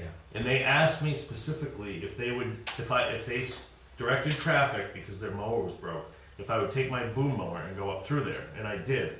And I said, I'll do the other side, and he said, absolutely not, you're not allowed to step foot or cut any wood or anything 15 feet from the edge of the road. And he said, that goes down to the toe of the slope, and I said, okay. When we were doing the Veterans Memorial, the DOT came out and got after us. Yeah. Because they said 50 feet from the center line out. And like in the Veterans thing, you know that grass going up the hill? We cannot cut that. I do have a telephone number that And if you'd they- like to call, you can. Yeah, and the other thing is as you go down the road, Route 25, where it goes down, the base of that hill, there's a stake there. Like, we even moved the stake so that we could just move it and not get in trouble. And the guy came by and said, no, you can't do that. Well, And then- there's and a then they problem said- there, Mr. Chairman. Yeah, on- and on that. I went to the supervisor and I said, look will you turn in where people drive in there to get their mail and everything, and drive into the common, or turn down Ellsworth Hill Road? There's kids that are running in and out of the park. I played the moral high card, and, you know, think of people coming in all the time to go to the post office and on the common. They said, nope, you can't do it.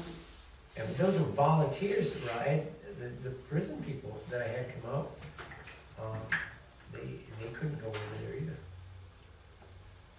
So the DOT has control over it, but they don't do their job. That's right, they don't. Absolutely. Well, then somebody needs to talk to Executive Councilor Cryans and, Have you contacted Chris Turgeon? The state will come because they've come before. That's who you need to contact. His name is Chris Turgeon, and I can give you a telephone number. Just Chief Trot has it. I had to give it to him too, and he got right back to me. Because I don't mind making the calls, and the fellow that you just mentioned, he's been very helpful to the town. It's I don't mind making the call either, but it's a lot better if a resident makes the call than if the road agent makes the call, because they think the road agent's Just trying to being, scoot the job. there you go. Well, there was almost an accident there Saturday afternoon. Okay. Serious accident. 1, 2, 3, 4, 4 vehicles Mhm. almost involved. At the intersection of Ellsworth Hill Road, Route 25, also known as Mount And Musalaki what Highway. is it? Is it sumac or high grass or Sumac. those trees? Sumac. So what's there, I see it, just looking out from the post office, Yeah. right on the left. Excuse me? I think that's why they can't cut it, because it's sumac. It might be. Oh, they can cut it, You because can they cut cut it sumac. before, because I called the town and the town has The called. hook and- I think they can cut it, but they have to lay it down, they can't ship They it. have to get out of the truck, that's the problem. Yeah, erosion control. So they just lay it. Well, it's, somebody's gonna get hurt. And, Chief, do you hear this discussion? No, I was dealing I was with, talking, Chief, if I may, Mr. Just Chairman. bring it up to speed. I was talking about the line of sight issue on Route 25, also oh, yes, known as yes. Mount Musalaki Highway, and the intersection of Ellsworth Hill Road, and looking down Route 25 toward Shawnee's on the right, and there is a significant problem with brush or sumac or, problems looking down the road, especially if you want to turn up onto Route 25 and head up Route 25 from Ellsworth Hill Road, watching the traffic coming up. And I said there was almost 4 vehicles involved in a. I almost saw 2 motorcycles hit head on by a car, a car coming out of, Chris Turgeon, I'll give you his phone number. yeah, just, I'll make the phone call, just as soon as it gets in. Well, Thank you. it's my understanding that's the town's responsibility now. No, not 50, the town, the state, and this is the discussion we just had. The state has slapped our wrists, both volunteers, town people, for cutting brush on state property.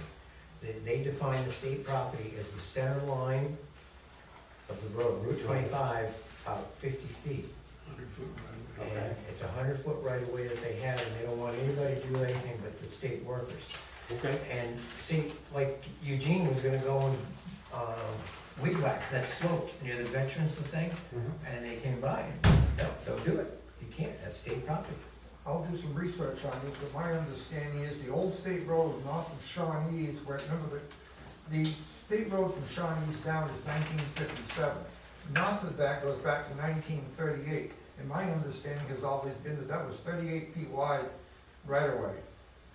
Well, they put survey stakes in, just, I mean, the survey stakes were right there, and they were putting. They're at the toe of the slope on both sides of the road. Right, exactly, and they So- cement survey stakes. At the toe of the slope on both sides of the Route 25, as the banks go down, right at the bottom of the slope, you'll see stakes they put in, I don't know, last year, 2 years, I don't know when they put them in, but they're there. That's 'cause They plan on doing it every year then. New 25 is 150 So- feet. So I did have a conversation with Chris Sturgeon last week, and I talked to Paul about this actually. His definition is this: if a town road comes up and intersects with a state road, and the problem with the line of sight is from the town road, it is the town's responsibility to take care of that line of sight, not the state. Even though it's state property? It's not state property, because the line of sight problem is with the town road. Well, I'll have to see that, because in order to take all that down, there's like 40 feet of road down 25 that you'd have to go cut on that day. I'd be happy to have the state do it, I'm just saying, I Yeah. called about this once already. And he made it clear that the line of sight, if it's from a town maintained road, is the responsibility of the town. If you can get the state to do it, I'm happy with that, I'm okay with that. yeah. I think Omar has the right idea, contact a representative. George? My thought is that we should talk to whoever it is at DOT, we think we should talk to the head of Yeah. this unit here. And if they, maybe in writing or email or a letter or something that has a date and everything and our concerns, and if they don't take care of it within a reasonable amount of time, that we just do it because it's safety. And if they don't do their jobs, it doesn't mean that someone should get killed over it. The problem If they is- show up and complain, tough, The we're just trying to help safety issue people. is right here already. That's what I'm saying, we should just take care of it if they won't do it. We should try one more time in writing, and if they don't respond and we think someone's gonna get killed, we should just do it and they can complain later. When I get the boom mowers, I have no problem going through there with the boom mowers, reaching over as far as I can with that. That will do it. Yeah. I mean, Well, we should try Green- one is more there a time, fella right? Green? Huh? Green? Is there a fella Green? in- yeah, he's the head of the Warren shed up here, but you really wanna call Chris Turgeon, he's like Because second in Green charge was of the one that District Two. slapped our wrist about. Yeah, cleaning brush. that's, he called Chris Turgeon too, he got a different, I would call Chris Turgeon and talk to him. He's like second in charge of District Send Two. me the contact Absolutely. information and we'll see what we can do. Sounds real promising. Jordan, you wanna give us an update? On the gravel pit? So that's an interesting topic as I get into it. So I took a spin down last week. I've never been down there before. I didn't even know it existed until This is up here. beyond you guys, the Yeah. town gravel pit out by the Mount Rouge Walk sign on 25 on the straightaway. So there's not a lot of information. Linda checked for me and tried to see what she could come up with. There's not a lot of information here in the building. There's one old map. I can't remember if it was dated. I think it was somewhere as the process was ongoing maybe, because they were talking about putting a culvert where the river jumped. You know, so basically the river was the boundary near the railroad tracks, the back side, and at some point, either a couple times or in one event, jumped into a smaller channel, and that is now the river, and has been for quite a while, and it's pretty wide. You know what year that was? I'm just curious. I wasn't ever around for that. So, Paul and Linda gave me a contact at DES that they had discussed it with in the past. So I reached out to her, and she passed me forward to another gentleman, I forget his name, I can look it up on my phone. Tyler, Okay, he's a good guy. yep, he emailed me, he was very prompt, Yep. and he was very nice to deal with, and he said that he would love to come out and meet with us on site if we want, and take a look at that. He said, generally speaking, moving the river is not gonna happen, especially at this point in time, because it's been too long. But we could take a look, that if we wanted to access it and get over there, that you're probably looking at some type of a bridge, you know, which we all know what that entails, and that we'd still have to go through DES for all of that as well. But he would come look at it with us for an informational meeting, which I think we should do. If you want me to handle it and come in, I'll do it. If you want to do a special meeting, I'll line it up in advance, and we can have all of us show up and take a look. He wants me to send him tax maps, photos and stuff, which I have most of that ready to go to send him. There's a couple questions though. I talked to a local surveyor that I know very well and asked him, there's a potential for a title issue now on that piece, Okay. because the river was the boundary. So now the river has drastically changed and has moved and jumped the whole 16-acre gravel pit. So, So now that land becomes. well, I don't know that. The surveyor that I talked to described It's it as possible. it's possible, Yeah, that's what we depending had. on the deeds and We everything. had the same problems in our gravel pit. Rivers do not change boundaries. That's not what was told to me. No. It depends on the situation. Depends on the description in the deed. It depends How on it whether, happens. there's a couple of fancy legal words, but, you gotta read the description. Is the river actually the boundary, or is there a distance that says from this point to this point? And if it's as I understand the law in New Hampshire, if it's giving an actual distance of feet, the distance of feet controls over the boundary of the river, okay? So you have to look at the deed, and I'm interested in seeing Yeah. what you've got. So, Because that is something that I spend a little bit of time doing during the day. Yeah. so I was told by the surveyor I talked to that there's different scenarios that can make it in our favor or not in our favor, and that if we're gonna proceed later on, we should have the DES meeting and talk about that perhaps, but then We need to do that. we would probably would have to have a survey or someone do deed research, title research, something to prove that we even own it. Do we know who the abutters are? I can look them all up. Linda, do you know your? The abutters is the old It's a railroad tracks. railroad track, they own the property. So whether that's a state Yeah. thing, I don't know. There is no, there are two, people on the other side of that, the railroad tracks, that's Ellie Murray and the Carol trust, Friedrich. Carol, I'm sorry? Carol Friedrich. Yeah, that's right. Carol something, yeah.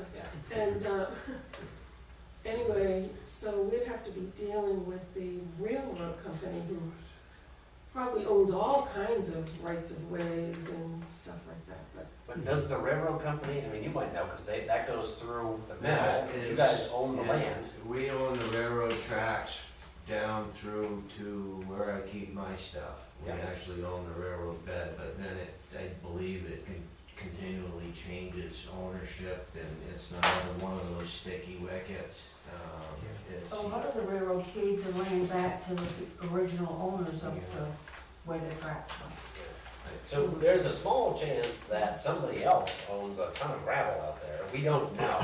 So before we expended very much money, we would have to know that answer. Yes. You can research this up for hours, but the range and division line right there, of the original layouts going back to 1700s. Carol Friedrich is a good example. She owns land basically on the east side of the river there. She owns land on the west side of the river. I bet there is an acre, and she has no access, but she still owns that land. Because her border line is the range and division line. And I believe the property we're talking about has a southeasterly range line as a boundary. I would say the good news is that if we own the land, you don't have to go through the state specs and engineering to build a bridge to get across there. So a bridge would probably only cost you $200,000 or $300,000 instead of $1 million. Right, it wouldn't be a town road, so we wouldn't have to. Right, that's what I'm saying. And then, so there's a possibility. So you don't have to go through engineering, but I guess you'd have to still have it surveyed and the land all cleared and everything else, Well, so the next part is that we can meet with this DES guy who deals with the wetlands, and we can discuss what the permitting is for a bridge if we want to, and if it's possible, and blah, blah, blah, how long it takes. Yep. But then the next level is that you have to go through someone at DES that deals with gravel pits. Because if you're gonna reopen a gravel pit, there's a great big expensive process involved with that as well. And we'll have to figure out the timing of these things and see how it goes, and before we invest much money. I think it could be done. my personal opinion is, I think we should proceed with caution. And the reason I say that Thanks, Jim. is because I spoke to a road agent that used to work here. And he told me he believes he was the last one to dig gravel out of that pit, or get gravel, not dig it. And he said to his knowledge, the town never had a permit to get gravel. He was instructed by the selectmen to go ahead and get it, and they'll take their chances. That was around 2010, I'm gonna say. I was told it was around 2001. Okay, I'll check that. It's severely overgrown down there. I walked across the river Yeah. thinking I'd go check it out, and you can't see anything out there. You have to walk. It's just a waste of time. Yeah. We have to fly over it or something, but, so I think we should meet with the DES people. Yeah. And just do that, and then we can maybe talk about, maybe I a think- town meeting, about hiring a surveyor, and then you have the risk of doing that and not owning the land, but there's a big investment there, we could Well, get the ball rolling. I think we should continue with caution, but I think we gotta continue to explore.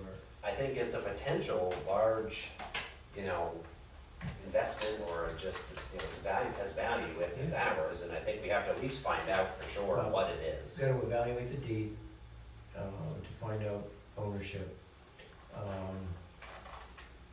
Questions about surveying, get some estimates on that. Yeah, I was told that by the surveyor that I spoke to, that Roy Saborn, who I know of in Thornton area, apparently he's dealt with a lot of that in the past and is kind of a He local knows a lot, expert. he's done a lot of surveying in this town, and he knows. So he was recommended to me, we could discuss that if we He's the best decide to surveyor spend around, money. in my opinion. Yeah, So even if the town could get gravel from there, they did get gravel, I think we're all under the assumption that it would be at least a minimum of 3 years before we ever get gravel there. oh yeah. I mean, This is a long minimum. project. Yeah. I mean, at least, I'm just, This whole concept is Right. long term. right, okay.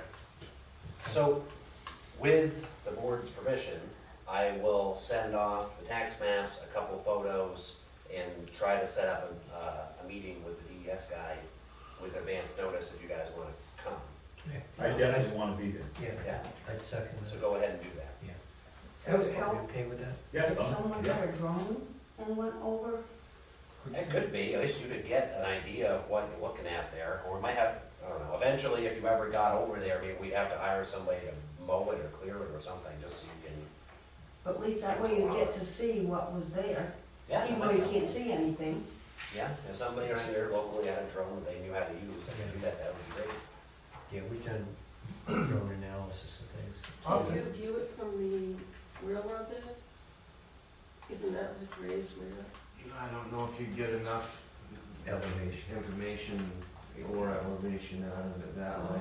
Is it mostly, what do you call it, Chinese bamboo, Japanese knotweed? So it'd Oh, be like a oh. whole bunch of aspen and Oh, pine and yeah. just like all that. Yeah. I didn't bother to hike in too far, because I could tell I wasn't gonna accomplish it. As for the loss of the property, oftentimes when land erodes on one side, ends up on the other side, that's a loss gain issue that you really can't deal with very well. But the old riverbed is clearly evident here, and the old line of the property is clearly evident. I don't think anybody could dispute that. Well, We'd have to prove it Yeah, before we prove it. spend money. okay. Okay, any more discussion on that? No, but again, I'm interested in looking at what the town has for information, tax maps and things like that. You sent me something. That's all I have. I That's sent it. Yeah, sent it's you the just, deeds, where we got the property. There was some litigation on that property back in '94. Yeah, we took it over, Okay, the so, taxes. okay, so, but I'm interested in finding out what you've got, Jordan. I just have, there's one single map with very little information that shows a Is that proposed the culvert. hand-drawn map? Yep, Yeah, it okay. shows a proposed culvert to cross what's now the river, it wasn't the river then. And I don't even know what the purpose was, other than that, the tax maps are online, and that's what I have. And I'll go take photos. You've seen that, Yes, right, Mr. Chairman? Yeah, that one. There's not a lot of information to be gained off it. But I was interested in who the abutters were. And now that, I'm gonna do a little research at the registry of deeds, now that we know who the abutters are, that may Yeah. give us some interest, if you don't mind. No, I think it's good, that's the proposal I'm making. We need to vote on it? Yeah, do we need a vote for me to write the letter, or to set up the meeting, or I make a just- motion to give you permission to write the letter Set up and a set the meeting. meeting. Okay, I second that motion. I vote yes. Aye, yes. I vote yes. Okay. Okay. Andrew, an update on the, Thank you, Jordan. Yes, excuse me, thank you for your work. I guess first question is, did all three of you have a chance to look at the email I sent last week in regards to the request for information documents? I'm I not, saw that you were asking for it. I think that's your next move. Linda, you didn't happen to grab that at all? I know I probably should have asked. I sent an email out to everyone last week. Did you send it to me? Yes. What was the request for information? Okay, so I'll explain. So ultimately, I'm not sure if I really need to ask your permission before I'm assuming I do. Before I send what's called a request for information Yeah. out to internet service providers such as Consolidated Communications Right. and Charter, which At the has last spec- meeting, we were giving you, we voted to give you permission. Okay, so I'm okay. Okay, so that's perfect. So ultimately, the state of things are this. So Senate Bill 170 was passed by the governor back in 2018. What that essentially does is give municipalities the authority to issue bonds in regards to broadband infrastructure build out of areas that are unserved Yes. by what they determined as broadband service. So broadband service is 25 megabits per second down and 3 megabits per second up.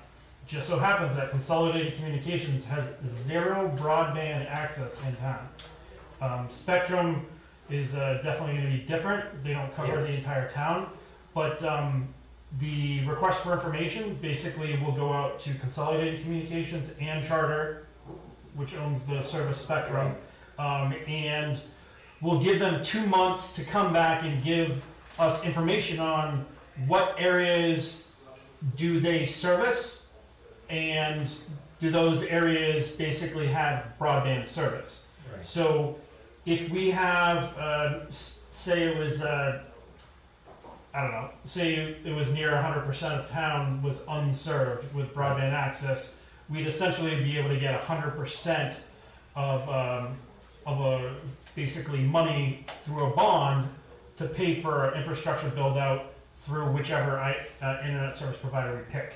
Correct. So we'll go through the process of requesting information from the internet service providers. Once we get that back, I'll actually start putting together what they also call a request for proposal, an RFP, and that RFP will essentially be sent out to the internet service providers as well in regards to having them, I guess, work with us on a broadband build out. Okay. So that's what's going on right now. I'm gonna send that request for information out, which the document, you do have it in your email, so if you want to take a look at that, feel free. Yes. I'm gonna send that out tonight to both Charter and Consolidated. Right. Once they get back to us, then we'll start moving. I am in contact with a gentleman from a different town in New Hampshire. I believe it was, I never even heard of the town, Westmoreland? Down in Cheshire County, very prominent community down there. The vast majority of my life I live in town, I didn't really know. So essentially, the gentleman is helping me go through some of the heartaches he had. Right. He's already gone through a great deal of the process. So as we go through, we'll ultimately have to vote at the town meeting this upcoming March after we go through quite a bit of this process and see if everybody is on board. In the meantime, I'll have whoever is ultimately selected, they'll come in. We'll have multiple meetings, and we'll have them at the town meeting as well to go over exactly why it would be in the town's best interest to do this. So that aside, another House Bill 1111 just got passed last week, and what that is, and I'd like to get your opinion on this. This isn't something that we have to do, but House Bill 1111 essentially allows municipalities to basically team up and create a communication district. And by creating a communications district, you can then issue bonds to everyone in that communication district. So, say we wanted to get, we asked Rumney to get in on this, and Warren and that sort of thing. We could create a communications district that we want. We create it, or anybody in the state can create it, and you can issue bonds based off of the communications district. The only problem with that is, I mean, we're on a timeline here. We need to be able to get everything together and then vote on it in March, and otherwise it's going to be another year. Well, no, you have to do your research right now. Yeah. And I would go and pursue that. Yeah. I mean, you always take a step back and look at your overall goal. Right. The reason that we don't have good internet service, good broadband service communication in this town is because we're small. Yep. We're rural. For rural environments to improve their communication, there's got to be a carrot for the private industry to come in. And if we can have a government administered grant or bond to be that carrot and develop a synergy between government and private industry, this thing's gonna fly. Yeah, and I think, and then there's a moral high ground here with the COVID thing, where we can, if we're gonna have our kids doing virtual learning and internet, and we want to bring business into this town, you need to have good internet communication in this world. Absolutely, and I think so this is a synergy that needs to be developed. It's not this isn't written in stone, this is something that you gotta create. I think so SB 170, which allows us as a municipality to Right. basically issue a bond, specifically on that topic, I want to make sure that everyone knows that, anyone, listening online and you folks as well, that nobody is actually going to be paying any money out of pocket. There's not going to be any money coming from taxes to pay for this bond. Right. The only money that's going to come out of basically the folks in town are whoever wants to sign up for the service. And I'm Right. guessing a great deal of people probably will, because it'll blow everyone's socks off. They will pay a little bit of a premium to help pay this bond off over time. And it's not a large premium, it's very low. We'll have to figure out what that is. But no tax dollars will not increase because of this. So when we eventually do vote on it, honestly, it's going to be in everyone's best interest, even if you don't want it, because you're not going to pay anything out of your pocket, even if you don't want it. Right. So that's ultimately SB 170. I can look into the House Bill 1111, possibly looking at creating a communication district at some point to help out surrounding towns as well. Because I know I've spoken with people in Warren about this, and they're very much interested in my help as well. Right. But I still think we should probably continue down the path and help ourselves out Oh, yeah. as well. Our focus has to be Wentworth. Jordan? Great job. I don't understand most of it. Sorry. But Jordan, you see what we're doing? Yes, I do. Yeah. Okay. It all sounds like me for now. Okay. Okay. The important thing he said is the taxpayers aren't gonna get tagged with anything. Right on. That's the important thing. Yeah. The other things that you mentioned too, Mr. Chairman, bringing in good internet service for our students, our young people, to bring good businesses business in. too. Yeah. Yeah. So, but again, taxpayers aren't gonna be tagged with anything. That's gonna be important, and you're gonna have to sell that when the time comes and prove it. It'll absolutely, and I'll have other people to help me. And just to add one other thing, just so I can wrap it up.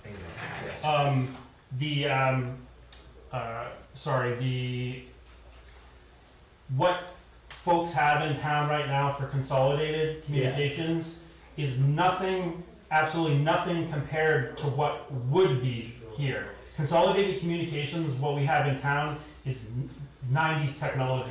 I know. It's old copper line. That's. I mean, most folks that have that can still use their phone when a power outage occurs. That's old technology. That's nice, but this new technology would be fiber, would be run everywhere, even to the farthest parts of town. Everybody, 100% of people in town would get this service. Okay. So just to be clear. Okay. I don't Has believe that Beth last and thing. Wally been helping you? I'm working on trying to get something a little bit more regular. Wally's honestly been a huge help in making me more aware of SB 170. And what about Beth helping you with talking to politicians and stuff? She's helping me out along as well. Again, I'm trying to get more of a cadence going, trying to work around my new job at the same time as well. But we're definitely working through it. Absolutely. Okay. Thank you. Sure. Thank you. Any questions? The personal policy handbook, Linda, I think we're gonna add the COVID, there's a chapter in there which I put Linda next to it, in that thing that we passed in the minutes from before. That needs to go in the policy handbook. Well, should it just be an addendum to the policy? And then, yeah, so it just needs So to be. what is it? What is the addendum? Did you give it to me? Yes, I gave it to you. Oh, you did? And it's the COVID. COVID 2.0. 2.0. Oh, And yeah. there's a paragraph, and I put Linda right next to it. Oh, okay. So, Is that This so is she the can cut and real paste it, thing. right, that's all over again? no, it's a digital, if she pulls it digital, Okay, you don't all right. need to cut and paste it. I'll look Is at this an extra copy of that, Mr. Chairman, or No, is that your this, copy? this is the web seminar Oh, that I went to. You just listen. Did it talk about the COVID-19 thing and this 2.0 thing that you're? I just gave her 2.0, okay. You skipped over the animal control officer. Yeah, I know, I did. Is there any response to it?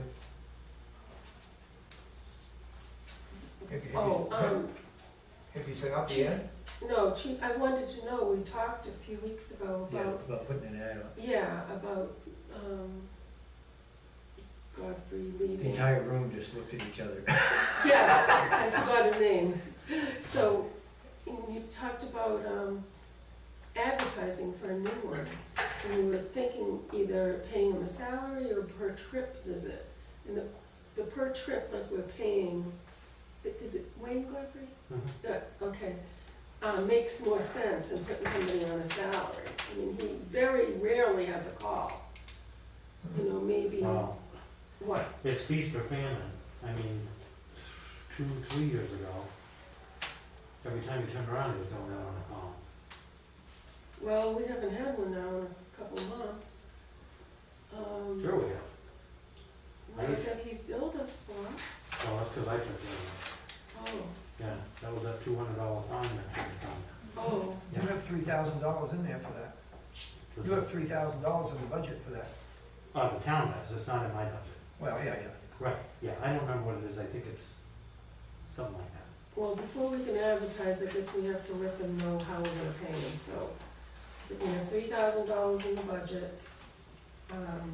Is it a, What I had suggested earlier at one point in time was that they just pay them quarterly for whatever, how many calls that they get.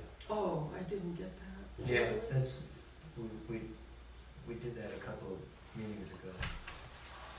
That's what I was suggesting. Have the interview and decide Okay, I make a afterwards. motion then, we Have the accept interview Chief and try it. Trott's proposal on payment of the animal control Have officer. the interview Put it in the form of and an decide advertisement. afterwards based Oh, on. oh, I'll second the motion.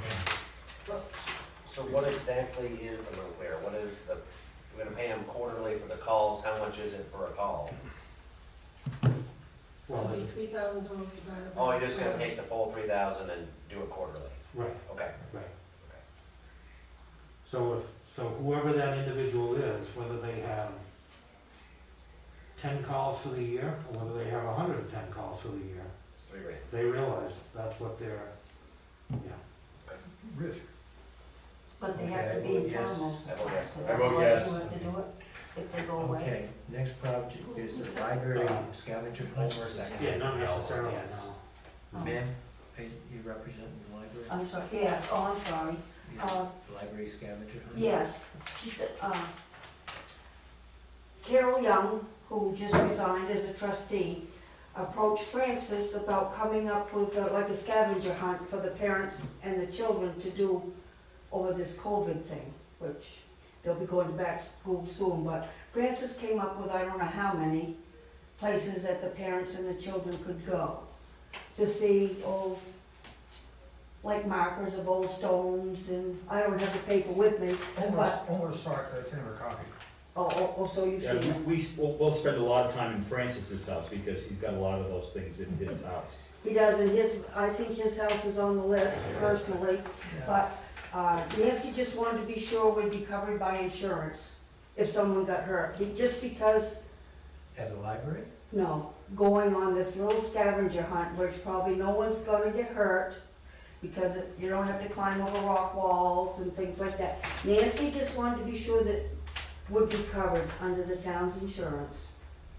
I don't know. I spoke to Nancy, she's going to have all the participants sign a waiver. Okay. That's probably the best way to do it. And then if for some reason that waiver doesn't hold up, I don't know, What? who knows what kind of catastrophe could happen, but we have a $2 million liability insurance policy for anything that goes on. Because we Well, know it's for town owner- property or town sponsored, and the library is kind of sponsoring it, and they are part of the town.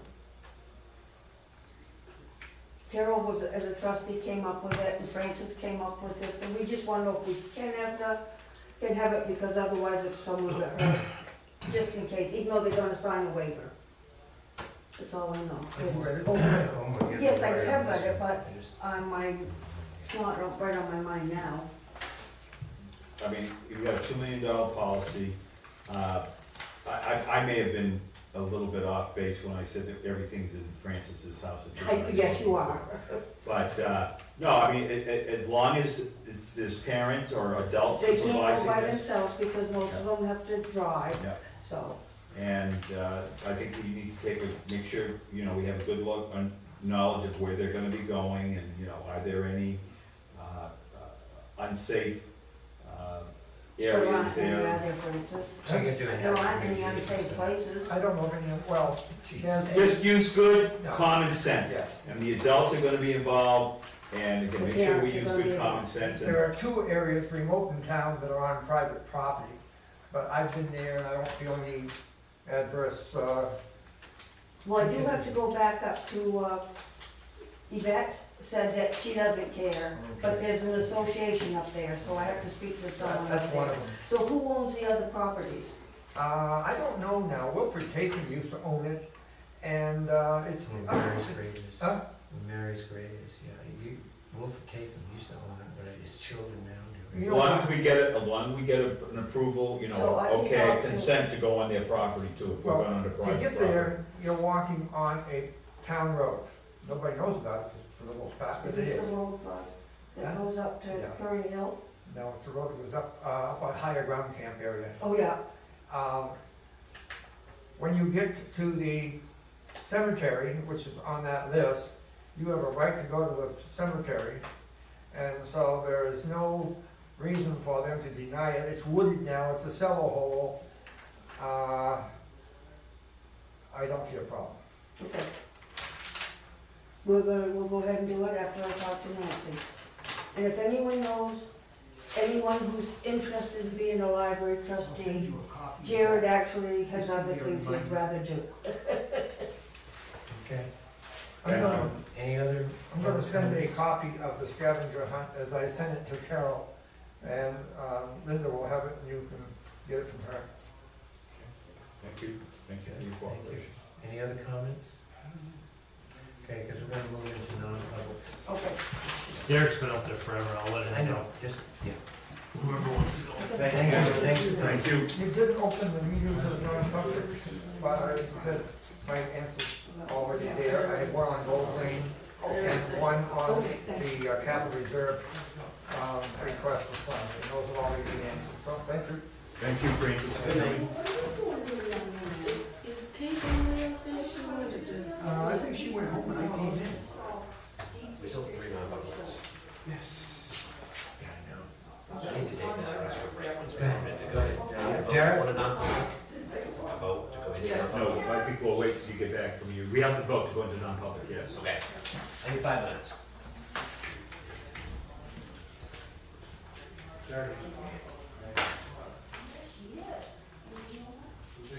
The reason the ATV is really getting involved. And I wanted to make, I was hard on this with him, but I wanted the message to go back to this club, you know, the town wasn't gonna accept this type of behavior. I think that guy that came and presented was a very compliant guy, and I think he's gonna come around. I just wanna raise the level of awareness. This is unacceptable behavior.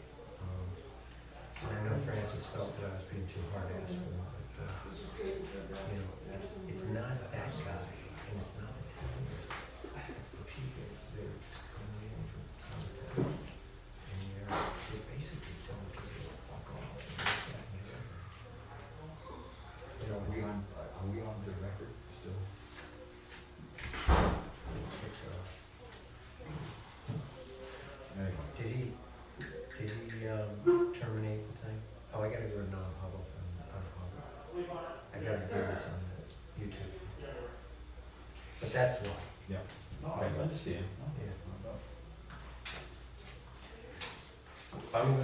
You're just waiting for him to come back, and then we'll vote on the non-public, and then we'll go into that. Okay, I'll show you off. That was you did a good presentation. Your task is a pretty complicated, multiple faceted problem. It's, And it needs political input, it needs private industry, and it needs a town that's aware of their potential. right. I think it'll be great, and I'll be happy to honestly be a voice for other towns if they want to talk to me. I mean, like this other gentleman in Westmoreland is more than happy to lend his assistance with helping out here. I mean, the towns around his area, he's doing the same thing. Yeah. Who is it from Westmoreland? That's not important. Okay. John, I think it was Just shut the door. yeah, I can't remember exactly. Not a problem, no. Yeah, I'm familiar with the town of Westmoreland. Okay. I used to live in Charlestown for Okay. years. yeah. Thanks. I make a motion that we go into non-public session pursuant to New Hampshire RSA 91-A:3, Roman numeral 3, small c, to discuss a matter which if discussed in public would likely affect adversely the reputation of any person other than a member of this board, unless such person requests an open meeting. That's my motion, Mr. I second it. Chairman. Oh, yes? Yes. I vote yes. Just a quick question: are you going to be doing any other public open We've got to session come after back, then? we gotta come out of Yeah. the non-public, Hmm. into the public, make a superficial summary, Hmm. and then I gotta go into another non-public. Okay, I'm gonna end. Three. There'll be three, there's three? There's three on the list. Okay, Yes. but I don't think they're gonna be long. Okay.